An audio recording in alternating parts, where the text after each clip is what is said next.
as prisões elas sempre foram, né, destinos dos sujeitos negros. No Brasil costumamos dizer que elas são as reinvenções dos porões dos navios negreiros que trouxeram sujeitos negros, né, de África para cá. Bom, meu nome é Natália Oliveira, eu sou formada em Ciências Sociais e sou da cidade de São Paulo, que fica no Brasil.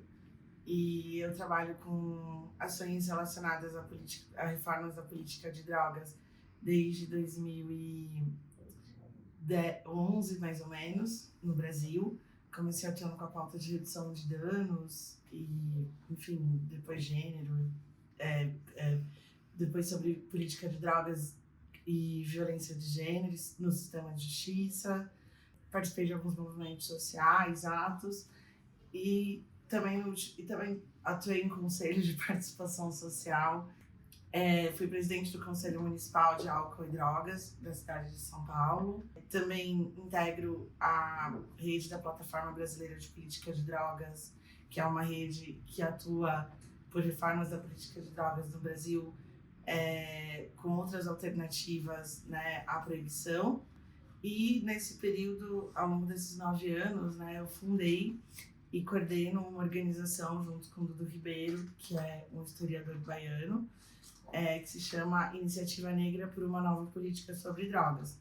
Juntos nós pensamos uma organização brasileira que atua em 2 regiões do país, em 2 grandes estados, que começaram atuando pela reforma começamos pensando numa organização de pessoas negras que pudessem pensar, produzir conhecimento e fazer advocacy por uma reforma da política de drogas com foco na equidade racial e de gênero, por entendermos que no Brasil e em outras regiões da América Latina, as pessoas negras são as pessoas mais atingidas pela guerra às drogas, numa maneira, digamos, letal ou de perda da liberdade, né? Assim, então, pessoas com problemas do sistema de justiça, né? Pessoas no superencarceramento, muitas pessoas em situação de rua, que têm a sua situação de pobreza vulnerabilizada também pelo uso e abuso de álcool e outras drogas, e não encontrando, né, assim, cuidados e ofertas do Estado que respeitem sua dignidade, respeitem os direitos humanos e o cuidado em liberdade. Olhando para todo esse cenário, nós entendemos que era necessário uma iniciativa negra para colocar a discussão, a questão racial no centro dessa discussão pela reforma da política de drogas no Brasil. No Brasil, a proibição de algumas drogas, como como maconha, derivados de coca, de folha de coca e outras substâncias, elas são entendidas como drogas proibidas, a fabricação, a produção e o consumo. Então, ao nome disso, né, que todo mundo conhece, é chamado de guerra às drogas, né, que é uma guerra que atravessa não só o Brasil, mas todo o globo, inclusive a América Latina. E no Brasil nós fomos identificando que as pessoas mais prejudicadas por essa guerra às drogas eram os sujeitos negros ou pessoas moradoras de territórios pobres, né, que como chamamos favelas, periferias.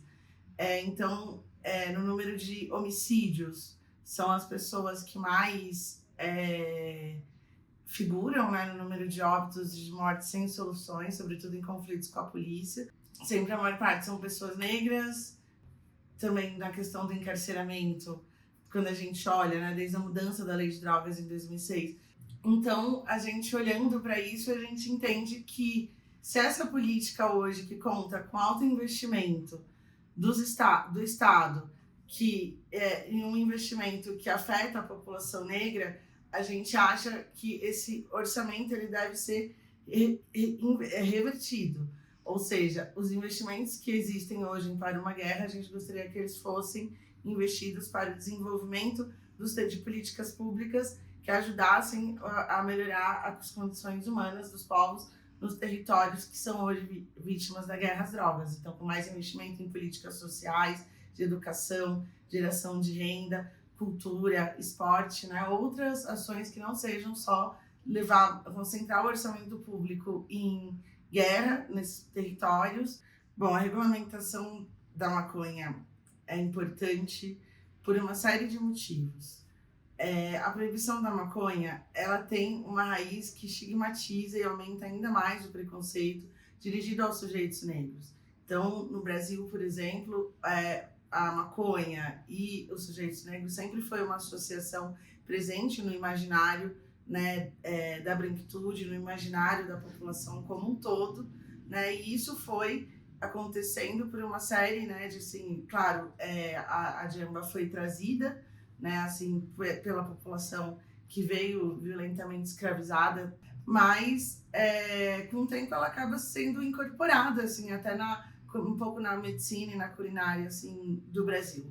Mas conforme vão se aproximando a possibilidade de as leis que vão levar à abolição dos sujeitos negros escravizados, um conjunto de normas que visavam criminalizar esses sujeitos negros que viriam a ser, né, libertados pela abolição da mão de obra escravizada. E dentro dessas leis, uma delas foi o aumento da criminalização da maconha associada à população negra, assim como de outras questões relacionadas à cultura negra, religiões, a capoeira, que era uma luta, né, dos sujeitos negros, pelo menos no Brasil. Então, a descriminalização, a regulamentação da maconha, ela, então, ajudaria a mudar a mentalidade, né, assim, sobre isso que é associado entre maconha e sujeitos negros. Acho que também poderia ser uma possibilidade de ter uma economia retirada do mercado paralelo, né, e você ter uma economia regulamentada que possa estar a serviço do desenvolvimento humano, desenvolvimento econômico. O mercado ilícito ele vai trazer como consequência também a corrupção, recrutar sua mão de obra, né, nos sujeitos que estão mais vulnerabilizados economicamente e socialmente. E no Brasil, esses sujeitos são sujeitos negros por conta desses processos históricos. Então, é a possibilidade de fazer com que exista menos exploração da mão de obra desses sujeitos na maneira como recrutados, né, como para essas atividades econômicas. Acho que também a possibilidade de desencarcerar pessoas que hoje estão presas por crimes relacionados a drogas, pelo menos que seja com maconha, e a possibilidade da gente utilizar da planta para o desenvolvimento humano, né, para o desenvolvimento de ciência, para o desenvolvimento de geração de economia.